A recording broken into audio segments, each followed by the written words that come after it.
So in this segment, we're going to be talking about this journalist here, Marina, and kind of her brave actions towards exposing kind of the war, the Russian invasion of Ukraine in Russia.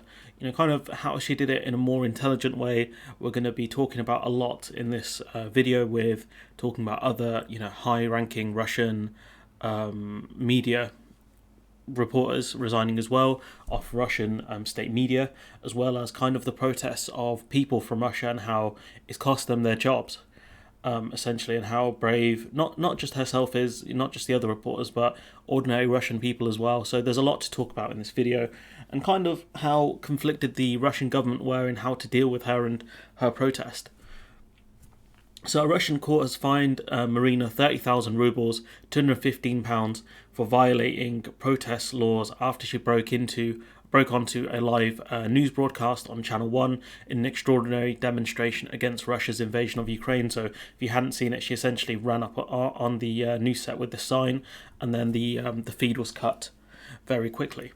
The fine was a relatively light sentence for an act of protest that shocked Russian television viewers and earned plaudits from Western leaders. Macron of France even offered her consular protection and said he would raise her case with Vladimir Putin. And if you look at the way she was treated initially after this, it's very scary but not surprising. In a legal twist, she was fined not for breaking onto the Channel 1 set, but for a video statement she had made before the protest, in which she said she was ashamed of having worked on Channel 1 and spreading Kremlin propaganda. These were indeed some of the hardest days of my life, she told reporters following the short hearing. She said, I spent 2 days without sleep. I was questioned for more than 14 hours. They didn't allow me to reach my family or give legal aid, so they could have got her to do anything. In this case, 14 hours is a long time to be interrogated for, and they could have looked for a false confession for anything, and to say she was a foreign asset or something like that. She said, I was in a fairly difficult position. She also said she wasn't surprised at her release because she had 2 children, and so Russia punishing her without, getting any actual decent evidence. A mother with 2 children would not look great on the Kremlin. She first reappeared on Tuesday of that week in a Moscow courtroom in a photographer alongside a lawyer. She appeared unharmed, and she was wearing the same outfit and necklace in the colours of the Ukrainian and Russian flags as days earlier. So it looks like she wasn't given a chance to go home, that she might have been kept in custody. The Kremlin suggested that Marina had violated laws on hooliganism that can carry a sentence of years in prison, and she could still be sentenced under those laws, but given the fact that she's been sentenced for other things, it could be the case that she's not going to be punished twice, but who knows. She said, they said there is still risks that a criminal case will be opened against her, but the chances of that have sharply decreased after the fine that she received today, said Pavel Chikov, the head of Agora International Human Rights Group. She has been fined not for her performance, so I don't know why they keep calling it a performance, but essentially her going on stage, but for her video message in which she urged people to protest, which shows you kind of how authoritarian Russia is, that she's being fined for telling people to protest. She didn't ask for riots or anything like that, peaceful protests. No case has been opened yet against that, quote, performance, and the prosecutor's office might still decide to do so, but the fact that she has already received quick punishment indicates that a political decision has not been made to persecute her further, which is good news for her and hopefully other people in Russian media. Tatiana Stanovaya, a political analyst and founder of the Politik, said there were probably differing views among the Kremlin advisors of how to deal with Marina's case. While some have lobbied for a tough response, others could have feared a backlash if the mother of 2 was too harshly treated. And you notice the phrasing here, they keep referring to her as the mother of 2. And so maybe the Kremlin feared that if they did prosecute really viciously, a mum who barely did anything, it would reflect very badly on the Kremlin. Several prominent journalists have reportedly left their positions at state media since her protest. The article had to be amended about the arrest and the clothing, so that's fine. There's a bit more from the BBC I wanted to talk about around that specific this specific case. So she had pleaded not guilty to the charge of organising an unauthorised protest unauthorised public event. In the video, she called on the Russian people to protest against the war, saying we have the power to stop all this madness, which is partially true, but I would she can, and you have every right to advocate for people to protest, but the simple case is that they're going to be arrested for it. If there aren't the numbers for it, it won't make a huge difference. You need a huge mass of people to go out and protest to the point where the police can't lock up that amount of people. That's the only way you can really stop this via the protest route anyways, or kind of cause a problem within Russia. She said, don't be afraid of anything. They can't imprison us all, which is true. They can't, but you need a huge mass of people who are willing to essentially lose their jobs and other things to protest against this war, which is very difficult to do. That'll only really happen once their living standards get hit very badly. It is not clear if she will face separate charges related to her protest on live TV, and there had been fears she would be prosecuted under a more serious new criminal law that bans Russia's military action in Ukraine and invasion or spreading fake news about the conflict. So anyone who's really reporting the truth about the Russian invasion of Ukraine could be arrested under, quote, fake news. After the court hearing, Miss Marina told reporters that she needed to rest after 2 days without sleep. That's how rough the interrogations were. The interrogations lasted for more than 14 hours. She was not allowed to get in touch with her family, friends, and denied access to a lawyer. She also stressed that she came up with the idea to protest alone to not kind of incriminate anyone else, which is great. It was my anti-war decision. I made this decision myself because I don't like Russia starting this invasion. It was really terrible, she said.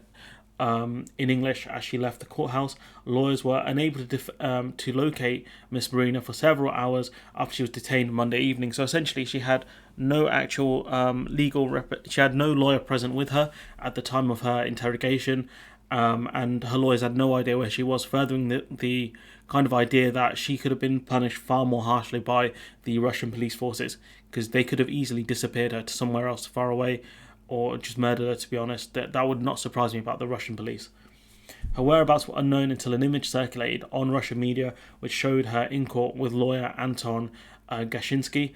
And, obviously it'd be a massive relief to her family to see this, but I don't know if her family would have known she was safe before this moment here.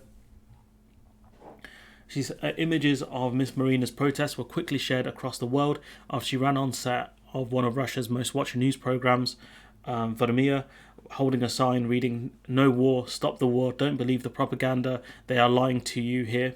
She could also be heard repeating the words, "No war, stop the war." The placard was clearly visible for a few seconds before the programme cut away from the live broadcast to a pre-recorded report. So you can see here, it was a live programme. She knew exactly what she was doing, and she ran to the stage with this sign, and they had to cut the feed. She said, "I'm ashamed that I allowed myself to tell lies from the television screen, ashamed that I allowed Russians to turned into zombies." She explained, "We just silently watched this inhumane regime," which is something we'll talk about in a few minutes, actually, because she did further interviews other than this. Miss Marina said her father was Ukrainian, said the whole world had turned against Russia. And it does show you how closely linked Ukraine and Russia are, that her father is Ukrainian and she works within Russia. The next 10 generations won't be able to clean themselves from the shame of this fratricidal war, which is crazy. 10 generations, you're talking about 200 years or something like that. It's wild. More than 200 years, potentially. Her colleagues at Channel 1 were reportedly surprised by her actions. One told the Fari Daily blog, run by former BBC Russian service journalist Farida Rustamova, that Miss Marina, who has 2 children, has never discussed politics but spoke mostly about children, dogs, and the house, which shows you, that maybe she wasn't too invested in politics before this moment. But wars do change people, they do radicalize people, and clearly, she was sick of Russian state talking points in the context of a Russian war on a neighbouring country. Zelensky also praised her for telling the truth. Kremlin spokesperson Dmitry Peskov called her actions an act of hooliganism, which, if telling the truth is hooliganism, pal, then you've got a lot. Then you're a bit of a scumbag and a pest. Russian television news has long been controlled by the Kremlin, and independent viewpoints are rare on all the major channels. I remember Abby Martin, she does, I think, the Empire Files now, but she did Breaking the Set, which was a really good television show, to be honest. I really enjoyed it, and she did criticise the Russian invasion of of Crimea at the time. I remember watching it on TV, and she was eventually fired for doing that, which shows you, any kind of resistance towards the Russian state line, and you could lose your job very quickly. So shouts out Abby Martin. It is also unusual for employees of state-controlled news organizations to express an opinion that differs from the Kremlin position, but since the war in Ukraine began, at least 3 journalists have resigned from Russian TV channels: Zana Aglakova from Channel 1, and Lilia Gildivia and Vadim I can't do pronunciations, Guska from NTV. State-controlled Russian media refers to the war as a special military operation, which we know is a joke, and they're there to kind of describe Ukraine's elected government as neo-Nazis, even though Zelensky is Jewish. But whatever works for you, Russia, I guess. And you've got people in certain Muslim countries talking about how they need to go to Ukraine, or Ukraine deserves it because they're run by a Jew, but then simultaneously they're also run by neo-Nazis. I don't like. Can anyone square the circle here? Honestly, several of the remaining independent media outlets in Russia have stopped broadcasting or publishing after pressure from the authorities, including the radio station Echo of Moscow and TV Rain, an online TV channel. So you can see a lot of the independent media have been kicked out. Others like newspaper Novaya Gazeta are attempting to report on the situation without falling foul of the new censorship laws, which is very difficult to do given they can just call you fake news and have you banned. Access to the BBC has also been restricted, leading the corporation to issue guidance over how to continue using its services. I think the BBC are using shortwave radio to kind of get their news programs out to Russia, which shows you that, despite my own confusion about it, radio is still very important. Many social media sites have also been blocked, further restricting the diversity of news sources available to people inside Russia. It's mainly like the Western ones, like Facebook and Twitter, the mainstream ones. They've got some. I think Russia has their own one called VK. There's a lot more to talk about. So they've been hit by a stream of resignations, as we mentioned. When she burst onto Russian living rooms on Mondays and nightly news, denouncing the war in Ukraine and propaganda around it, her protest highlighted a quiet but steady stream of resignations from Russia's tightly controlled state-run TV. And it does show you that, as much as newscasters just read what's off the teleprompter, some of them do have a conscience and will go against the Kremlin line, which is very brave of them, to be honest. Zelensky thanked her again. Any journalist working in what he calls the fourth branch of power, and this is Zelensky talking here, risk sanctions and an international tribunal for justifying war crimes. Now, I don't know if that's true. If it is, can anyone let me know in the comments? Can you be prosecuted for just parroting the Kremlin line? I can't imagine that's the case. Sanctions I can kind of understand, but prosecution seems excessive. I could be wrong. Some of the Russian President Putin's biggest cheerleaders on state-run TV have already faced sanctions, including Vladimir Solovyov, who presents a talk show on Russia's biggest channel, Rossiya 1, and Margarita Simonyan, who has accused anyone ashamed of being Russian at this point not really being Russian, which is kind of going towards that kind of nationalistic argument of, if you're not on our side, you're on their side. If you don't back this war, this quote special operation in Ukraine, then are you really Russian? Which kind of is a very stupid line to take and a very dangerous one, because you're going to face more and more opposition to this war, and it won't be just because they oppose the war in itself. It's that the cost of this war is very high. It's going to be increasingly higher for the ordinary Russian person. Once their living costs continue to skyrocket, if they face unemployment and other things, they might start opposing the war for those reasons. And then what happens then? Really? Are you going to argue they're not very Russian because they're protesting because their living standards have dropped massively? Because if you are, then I've got news for you, Chief. Just because you have a comfortable life in Russia doesn't mean everyone else does. Russian state-run channels are required to toe the Kremlin line, so who has quit in response to the war? So we mentioned some of these names before, all 3 of these. But if you look at some of these ones, they've been there for a long time, That Lilia lady, she's been there since 2006, and I'm assuming that's a gentleman there, Vadim Guska, has been there at NTV for almost 30 years. 30 years of your career spent at one place. It's crazy. I'm not even 30 years old yet. This person here, Lilia, revealed on Tuesday she had left Russia and resigned, so I don't know if she's left the country for security reasons or maybe she found a job opportunity abroad. No doubt wherever she goes, people will be wanting to interview her to see what was going on in Russia. But it's quite interesting she's left Russia entirely. Journalist Roman Super said people were quitting its Vesti news stable en masse, although it's not been yet confirmed, so unverified reports there. However, renowned TV host Sergei Brylev quashed reports he had resigned, pointing out that he had been on a business trip for more than a week. And that could be true, but it could be when any Fox News host comes under scrutiny, because they said something dumb. What can happen is they're on a business trip or they're on holiday, they've got some sort of leave coming up anyways. They get taken off the air for a bit, and maybe Sergei wants to keep his job on the news channel, but also doesn't want to spout Kremlin propaganda, so he's on leave for a bit. I could be wrong, but we'll see how long Sergei Brylev's business trip lasts. We've got more. Maria Baranova is the highest profile resignation at RT, formerly known as Russia Today. Former chief editor at RT, she told the BBC's Steve Rosenberg this month Mr. Putin had already destroyed Russia's reputation and that the economy is dead too. So that could be the reason she's left, or it could be for altruistic reasons. It would be very difficult to know without them being brutally honest with us, which is not going to happen. At the end of the day, these people are still going to want jobs in the media, be that in Russia or in another country. A number of other RT journalists have also resigned, including non-Russian journalists working for its language services. Former London correspondent Shadia Edwards-Dashti announced her resignation on the day Russia invaded Ukraine without giving a reason. And so, some of these people would have quit from Russian kind of media outlets that are based abroad because of the sanctions and other things. RT has faced sanctions in the EU and I think in the UK as well.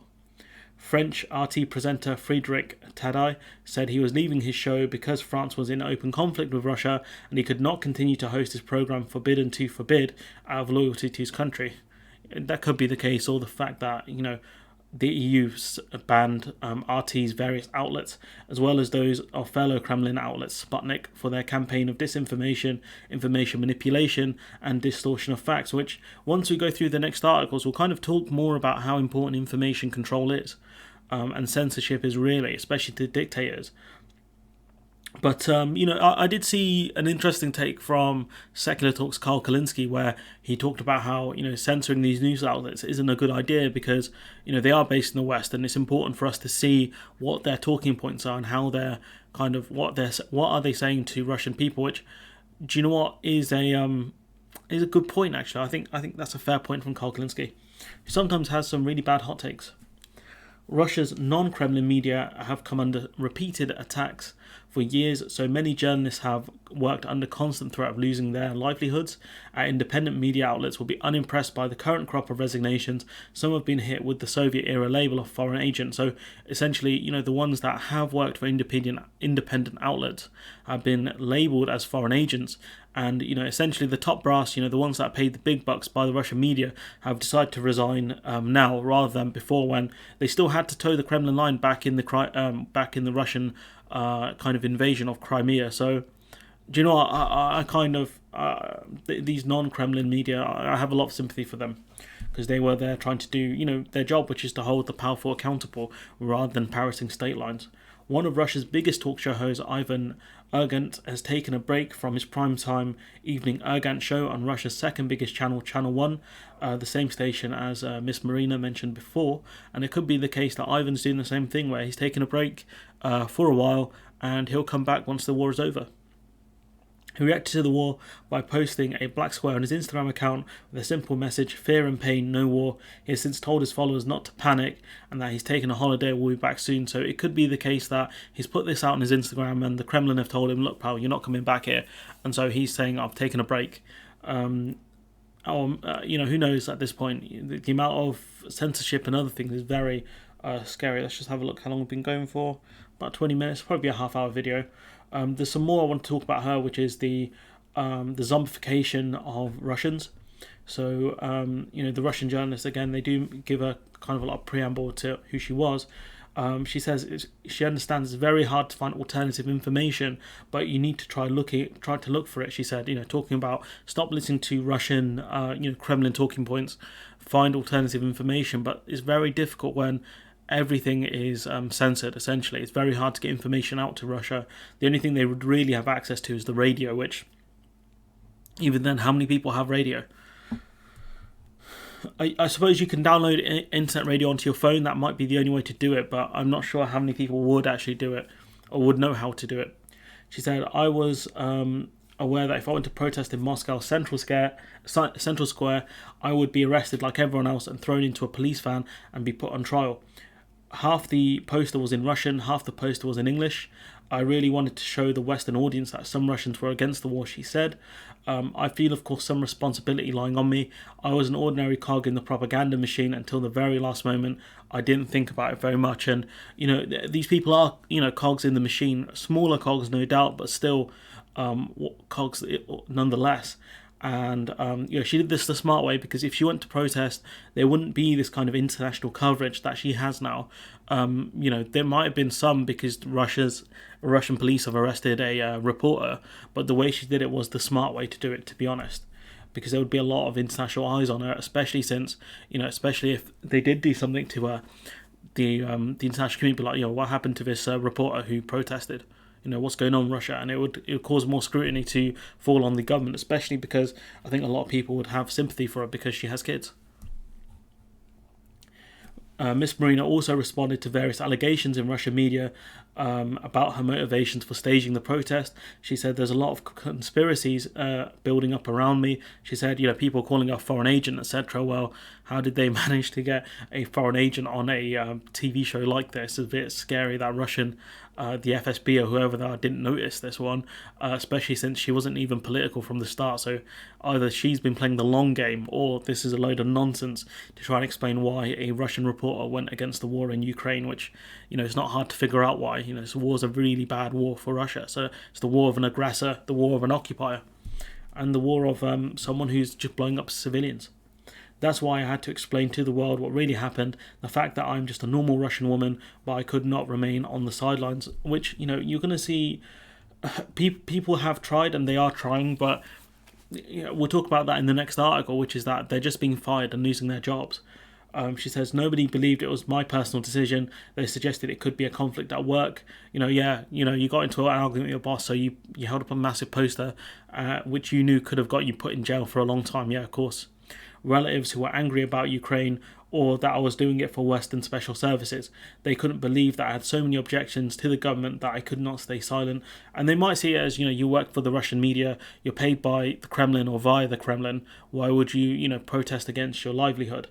And the final bit I wanted to talk about on this one, which is anti-war opinions can cost Russians their jobs.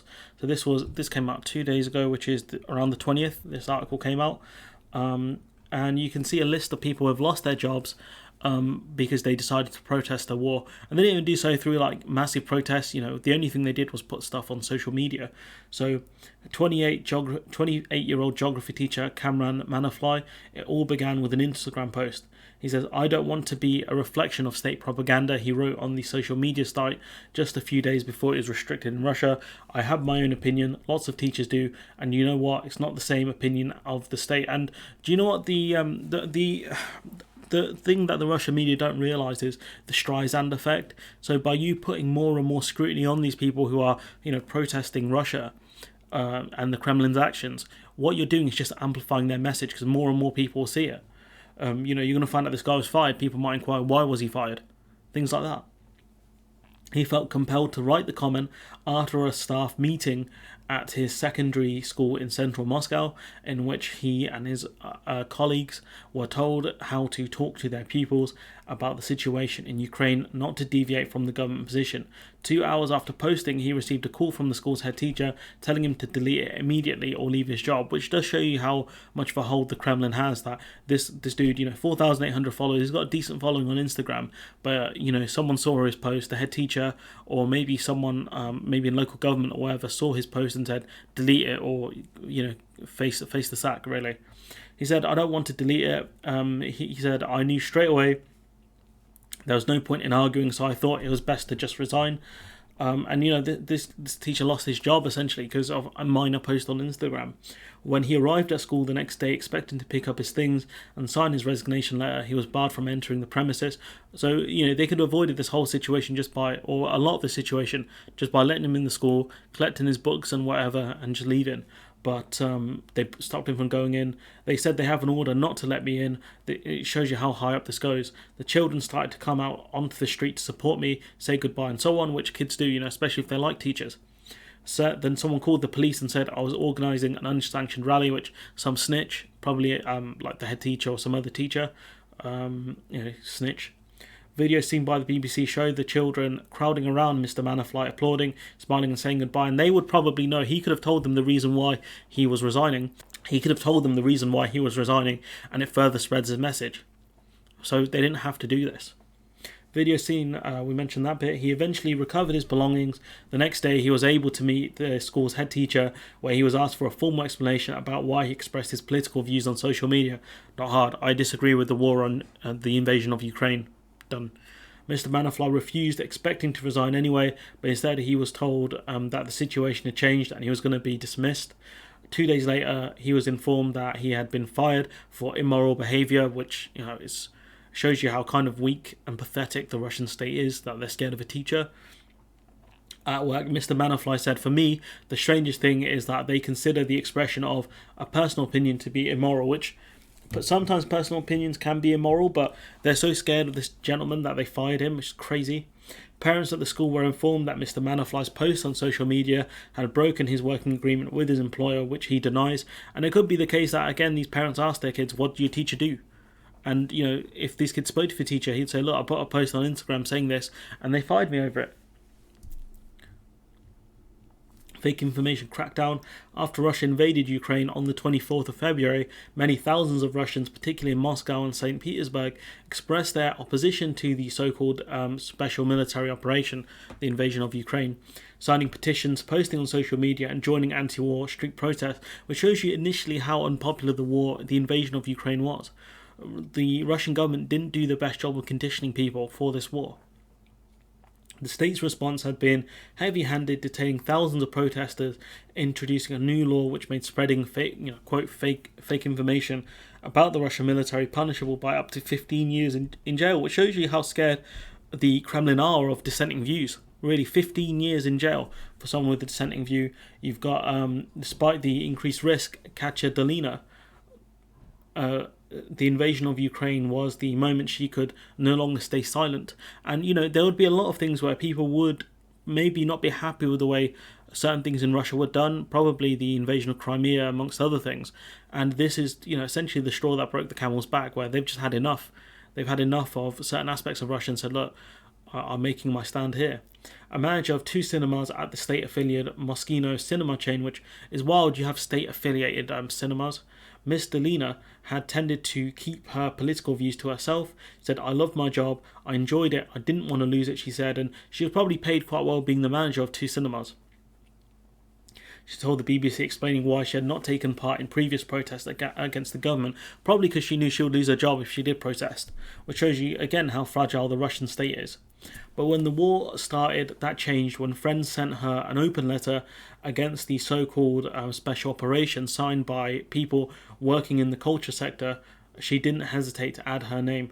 She said, I agreed with the point that these operations should be stopped immediately, and this was not okay, she said. Soon after signing the letter, Miss Dolina received a call from her boss. She should remove her name immediately or resign, which again shows you how quickly people can see these things in Russia. If she refused to do either, she would be fired or was told. Moschino did not report to the BBC's request for comment. She resigned without a fuss, so it didn't cause her future problems in employment, because they would have asked her why she was sacked from her previous job. This is another one. This one's probably the most egregious one, to be honest. But for Anna Lavender, a paediatrician and influencer with over 2 million followers on Instagram, the meeting in which she found out she must resign was far from friendly. Said she was on a holiday abroad when the invasion of Ukraine began. That day she posted a photograph on Instagram of an aeroplane window with an image of a peace dove attached. She was saying, I didn't choose aggression. She wrote, I'm frightened for us all. She described her family's Ukrainian roots, which again does show you how interlocked these 2 countries are, and called for this hell to end as soon as possible. Several days later, The doctor, still abroad, heard from colleagues that the director of the medical centre lambasted her anti-war comments during the morning's conference in front of more than 100 of her colleagues. Her minor comments were blasted in front of all her colleagues, and she was kind of attacked for it. She received a video recording of the event. It was a public shaming, very unprofessional of this person as well, this head of the medical centre, the director. They made it clear that someone who doesn't support the aims of the government should not be working at a state-run institution, which shows you how deep the Kremlin's kind of claws run in Russia. That someone who works in healthcare has to toe the line of the Russian government, which won't surprise a lot of people, to be honest, in the audience, how authoritarian Russia is. But it does show you how weak the Russian messaging is. That someone, fair enough, she has 2 million Instagram followers, but still she didn't post anything that was against the Russian government, more against their actions, and yet she was maligned in front of hundreds of 100 colleagues.